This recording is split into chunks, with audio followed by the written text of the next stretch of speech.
자, 오늘은 믿음, 삶을 바꿀 수 있는 선택이라는 제목으로 하나님의 말씀 함께 나누도록 하겠습니다.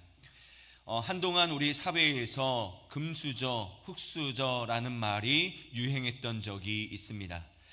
태어날 때부터 시작해서 삶의 모든 기회조차 불평등하여서 아무리 노력해도 높은 자리에 올라설 수 없는 이미 기울어진 그런 사회를 단적으로 표현한 것이 바로 흙수저 그리고 금수저라는 말이겠죠.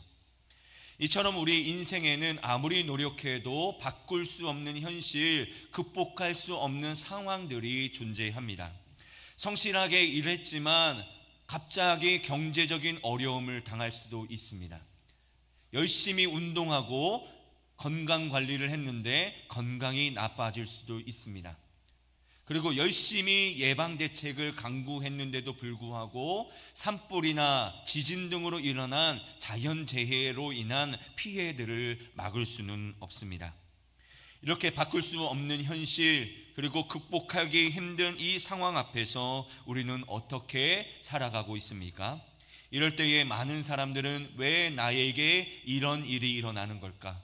왜 나에게만 이런 힘든 일이 생기는 걸까? 왜 나만 이렇게 가난한 걸까? 라고 생각하며 자기 자신을 한탄하며 절망하며 체념하게 됩니다.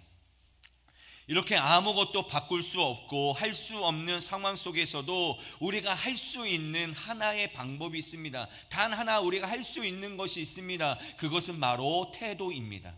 그 어려운 상황을 만났을 때의 나의 태도, 그 극복하기 힘든 상황을 만났을 때의 그 태도만큼은 내가 결정할 수 있는 것이죠. 오스트리아 정신과 의사인 빅터 클랭클이라는 사람이 쓴 죽음의 수용소에서라는 유명한 책이 있습니다. 이 책은 그가 2차 세계대전 중 나치의 강제 수용소에 수감되어 살았을 때에 자신뿐만 아니라 함께 수감 생활했던 모든 사람들의 그 삶을 관찰하고 경험했던 내용들을 쓴 책이 바로 죽음의 수용소에서라고 하는 책입니다. 이 책에 의하면 대부분 사람들이 이 아우슈비츠 이 수용소에 들어오게 되면 얼마 되지 않아서 극심한 무기력감과 좌절과 공포를 맛보게 되었다라고 기록합니다. 왜냐하면 상상할 수 없는 비위생적인 환경, 그리고 무차별적인 폭격, 그리고 끊임없이 이어지는 추위와 기아, 그리고 계속해서 이어지는 질병으로 인한 그 고통, 그 죽음의 그 공포가 그 사람들을 지배했기 때문이다라고 말하고 있는 것이죠. 여러분 생각해 보십시오. 매일매일 말할 수 없는 이유 없는 폭력에 시달리고, 그리고 나와 함께 옆에 누웠던 사람이 갑자기 죽어져서 나가게 되고, 그리고 매일매일 극심한 배고픔에 허덕이면서 살아가게 될 때에 여러분 공포감과 좌절감과 무기력을 여러분 느끼지 않겠습니까?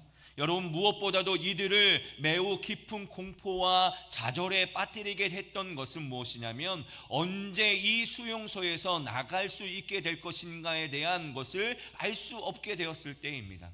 여러분 우리가 때때로 잘못해서 우리도 감옥에 가게 되지만 여러분 우리는 그 감옥에 갈지라도 언젠가 출소할 수 있다라고 하는 시간이 우리에게 주어집니다. 그게 10년이든 15년이든 분명히 그 시간이 지나면 우리는 출소하게 되어 있지만 이 사람들은 그 시간조차 모르는 거예요. 내가 언제 이곳에서 나갈 수 있다라고 하는 희망조차 없는 그 상황 가운데 이 사람들은 깊은 좌절과 공포를 경험하게 됩니다. 그래서 결국 어떻게 됩니까? 점점 그 희망이 사라지자 사람들이 점점 죽어가기 시작했습니다.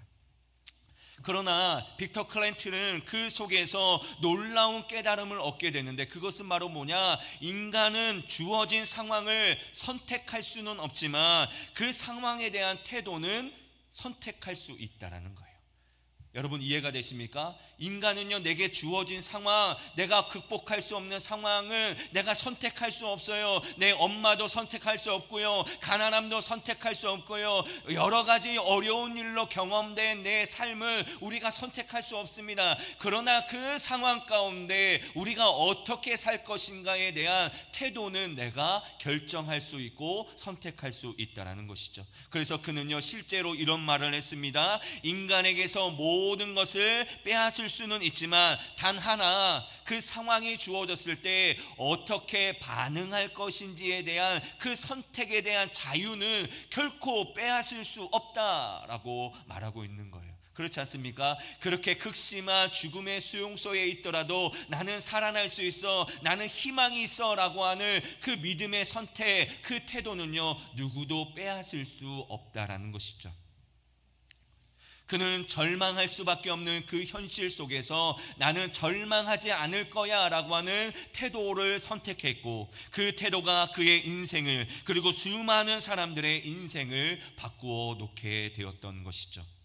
오늘 이 고백은 오늘 우리가 함께 읽은 히브리서 11장 1절의 말씀, 믿음은 바라는 것들의 실상이요 보이지 않는 것들의 증거다라는 이 말씀과 깊이 닿아 있습니다. 여러분, 믿음은요, 내가 환경을 바꾸는 것이 아닙니다. 믿음은요, 주어진 그 환경 속에서 내가 어떠한 태도로 살 것인가, 내가 어떻게 반응하며 살 것인가에 대한 문제인 것입니다. 다시 말해, 현실은요, 우리가 바꿀 수 없어요. 내가 지금 당하는 현실, 내가 살아가는 현실은요, 절대로 우리가 바꿀 수가 없습니다. 그러나 우리가 바꿀 수 있는 것은 그 현실에 반응하는 우리의 태도는요, 우리가 결정할 수 있는 거예요. 믿음은요, 바로 그 태도 중에 하나이고 하나님이 가장 기뻐하시는 태도라는 것이죠. 그렇다면 믿음이란 무엇일까요? 여러분, 우리가 방금 읽었던 히브리서 11장 1절의 말씀을 우리 함께 읽어보도록 하겠습니다. 함께 읽겠습니다. 시작. 믿음은 바라는 것들의 실상이요 보이지 않는 것들의 증거니. 아멘. 여러분, 이 짧은 한 구절 안에 믿음이 무엇인지를 우리에게 분명히 알려주고 있습니다. 여러분, 분명한 것은 믿음은요, 단순한 희망도 아니고 그리고 근거 없는 낙관도 아닙니다. 여러분, 믿음은요, 우리의 삶을 결정짓는 태도이면서 하나님 앞에 우리가 반응하는 가장 본질적인 자세여야 한다라는 것이죠. 다시 말씀드립니다. 여러분, 믿음은요, 단순한 희망이 아니에요. 근거 없는 낙관도 아닙니다. 바로 믿음은요, 우리가 우리의 삶을 결정짓는 태도이면서 하나님 앞에 우리가 반응할 수 있는 최고의 모습, 바로 본질적인 모습이라고 할 수 있습니다. 그러면 믿음은 무엇입니까? 첫 번째로 믿음은 바라는 것들의 실상이라는 것이죠. 바라는 것들의 실상. 여러분, 실상이 무슨 말입니까? 제가 히브리 원어를 살펴보니까 그 원어의 뜻이 무엇이냐면 기초, 그리고 본질, 실체, 이런 뜻을 가지고 있습니다. 즉 믿음이란 무엇이냐? 바로 바라는 것들의 실체라는 거예요. 다시 말해서 믿음이라는 것은 바라는 것이 실제로 존재하는 것처럼, 아직 오지 않은 것이 실제로 내 손 안에 있는 것처럼 확신하며 살아가는 태도를 바로 믿음이라고 하는 것이죠. 여러분, 믿음은요, 단순히 잘 되겠지라고 하는 막연한 희망이 아닙니다. 여러분, 믿음은요, 하나님의 약속을 근거로 삼아서 바라는 것을 이미 받은 것처럼 확신하며 살아가는 태도가 바로 믿음인 것이죠. 다시 한번 말씀드립니다. 여러분, 믿음은요, 근거 없는 낙관이 아닙니다. 하나님의 말씀을 근거로 삼아서 내가 바라는 것을 이미 받은 것처럼 살아가는 삶의 태도가 바로 믿음이라는 것이죠. 믿음은요, 마치 건축가의 설계도와 같습니다. 여러분, 아직 건물이 완공된 것은 아니에요. 그러나 여러분, 설계도를 통해서 어떻게 합니까? 그 모든 건축물의 구조와 그리고 모양이 다 새겨져 있어요. 이제 곧 이렇게 만들어질 것이라고 하는 확신이 바로 그 설계도에 담겨져 있는 것입니다. 마찬가지로 여러분, 믿음은요, 아직 보이지 않는 하나님의 약속을 이미 실체로 여기며 살아가는 것이 바로 믿음이라는 것입니다. 우리가 잘 알고 있는 아브라함이 바로 그러했습니다.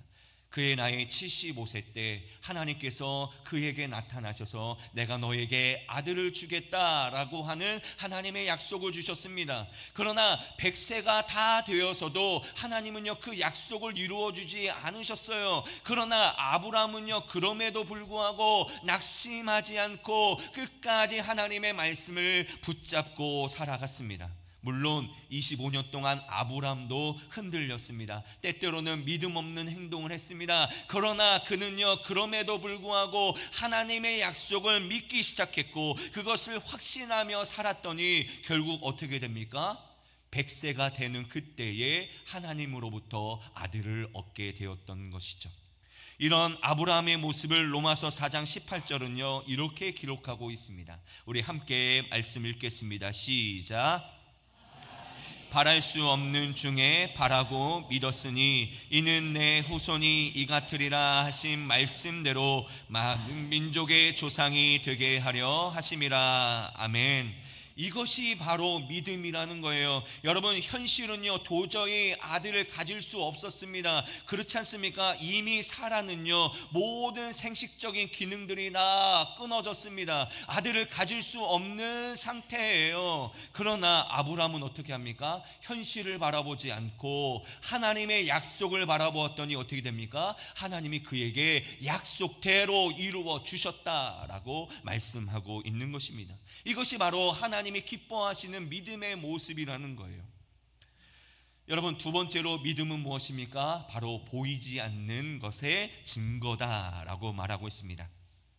증거가 무엇입니까? 우리가 어떠한 사실을 보여주거나 그것이 진짜임을 확신시켜주는 자료나 실체들을 증거라고 하는 거예요. 그러므로 믿음은 보이지 않는 것들의 증거다라고 하는 말은 무엇입니까? 믿음은요 바로 보이지 않는 하나님의 존재, 그리고 그 하나님께서 지금도 역사하고 계신다라는 것을 우리의 삶으로 증명해내는 태도가 바로 믿음이다라고 말할 수 있는 것입니다.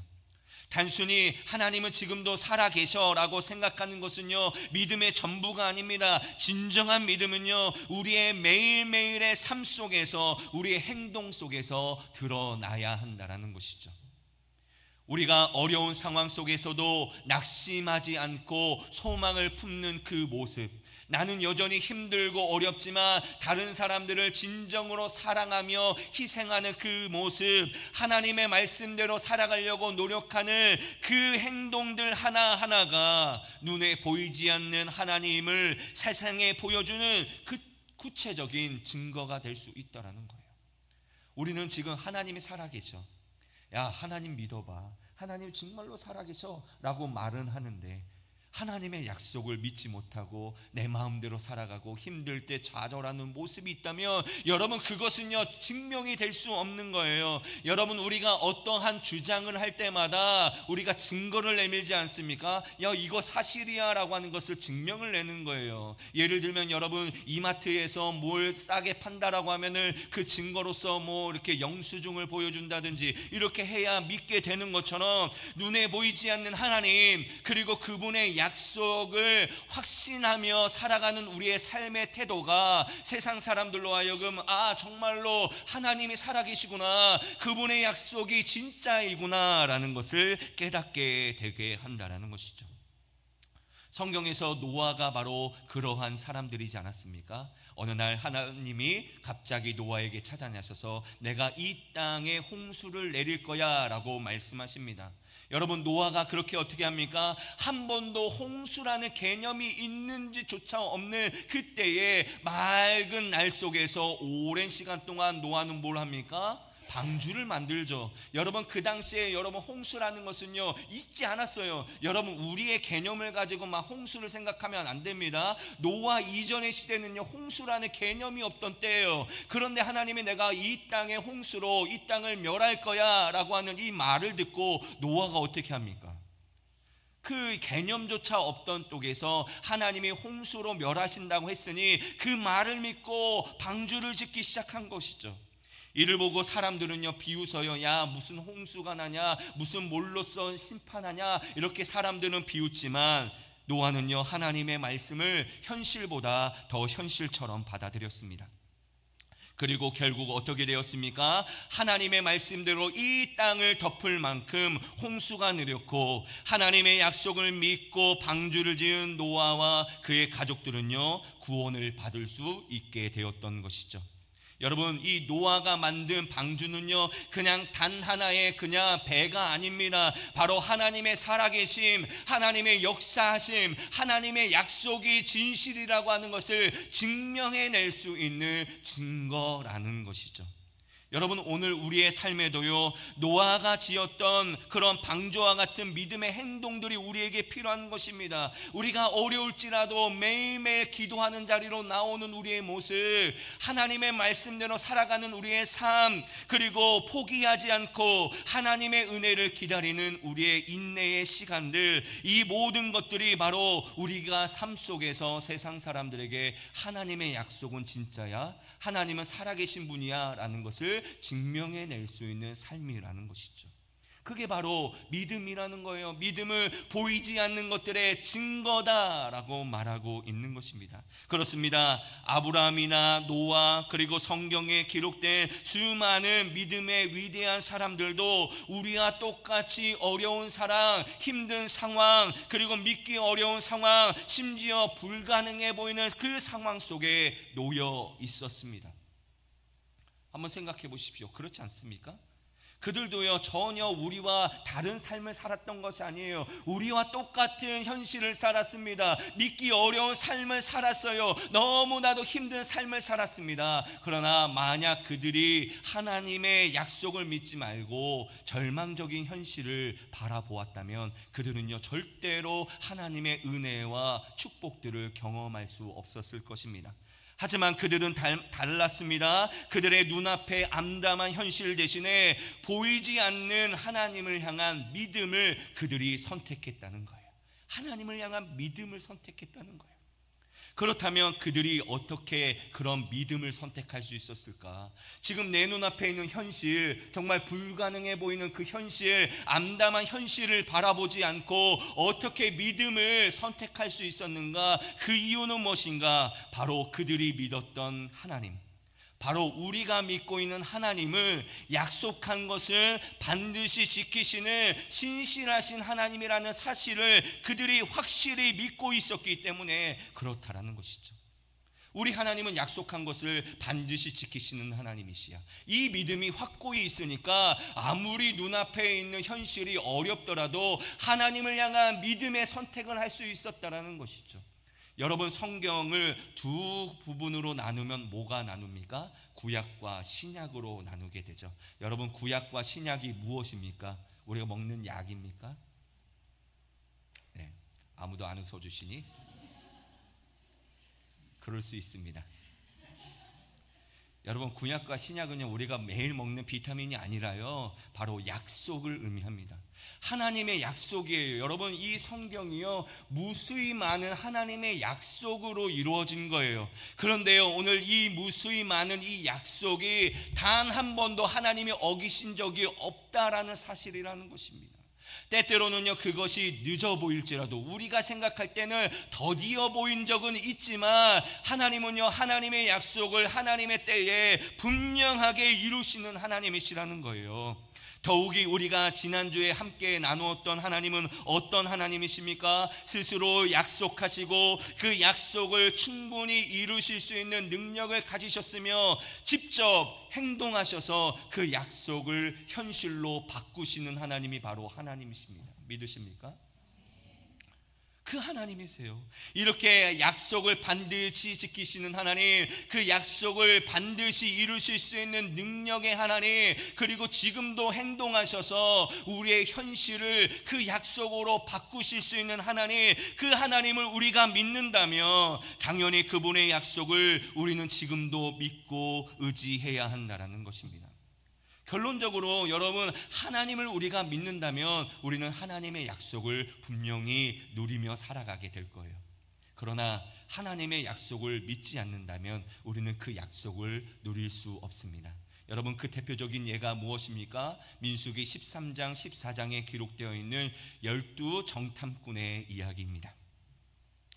여러분, 40일 동안 그 가나안 땅을 12명의 정탐꾼들이 정탐을 합니다. 가나안 땅이 어떠한 곳인지, 그곳의 사람들이 어떠한 사람들인지 쫙 정탐하고 와요. 그리고 그 12명의 사람들이 40일 동안 정탐한 내용이요, 아주 동일한 결과를 가지고 있습니다. 어떻게 결과가 나오는지 보십니까? 그곳에 살고 있는 가나안 백성들은 체격이 커서 힘이 매우 세고 그들의 성은 매우 견고하고 크다라는 결론을 내게 된 거예요. 다시 말씀드립니다. 12명이 다 동일하게 어떻게 했느냐? 야, 그들은 너무 세, 너무 체격도 거대하고 그들의 힘은 세, 그리고 그들의 성읍은 견고하고 크기 때문에 우리가 싸우기 쉽지 않아. 이것이 그들의 정탐의 결과예요. 그러나 그 12명 중에 10명은 뭐라고 얘기합니까? 야, 현실이 바로 이러하니까 우리가 어떻게? 그들과 싸워서는 안 돼. 우리가 그들과 싸우면 우리는 분명히 실패할 거고 우리는 죽게 될 거야 라고 말합니다. 그들이 뭘 본 것입니까? 현실을 바라보게 된 것이죠. 그러나 여호수아와 갈렙은 어떻게 합니까? 물론 그들이 본 것처럼 그들은 매우 강하고 그들의 성읍은 견고해. 그러나 하나님이 우리에게 이 땅을 주신다고 약속해 주셨으니 우리가 능히 싸우면 이길 수 있어 라고 말하게 되었던 것입니다. 그들은요, 현실을 본 것이 아닙니다. 바로 믿음의 눈으로 하나님의 약속을 바라보게 된 것이죠. 이들의 이야기를 듣고 이스라엘 백성들은 어떻게 합니까? 10명의 이야기를 듣죠. 그리고 하나님을 원망합니다. 그 결과 어떻게 됩니까? 여호수아와 갈렙은 그 약속에 따라 가나안 땅에 들어가게 되었지만 나머지 10명과 모든 이스라엘 백성들은 하나님께서 이렇게 말씀하신 거예요. 민수기 14장 28절의 말씀입니다. 너의 말이 내 귀에 들린 대로 내가 너희에게 행할 것이다. 내 말이 내 귀에 들린 대로 내가 너희에게 행할 것이라고 말씀한 거예요. 같은 현실을 바라보았습니다. 같은 현실 가운데 있었습니다. 그러나 그들의 태도에 따라 그 결과는요, 완전히 달라지는 거예요. 여호수아와 갈렙은 그 약속의 땅에 들어갔지만 모든 사람들은 실패하고 말았다라는 것입니다. 이처럼 믿음은 무엇입니까? 하나님께서 우리에게 주신 약속을 기준으로 현실을 해석하고 그 현실, 그 해석에 따라 반응하는 것이 바로 믿음이라는 거예요. 그 태도로 하나님께 기쁨이 되며 하나님의 역사를 이루는 통로가 되는 것이 바로 믿음이다라고 말하고 있는 것입니다. 그래서 오늘 본문 2절은요, 우리에게 이렇게 말합니다. 선진들이 이로써 증거를 얻었느니라. 선진들이 이로써 증거를 얻었느니라.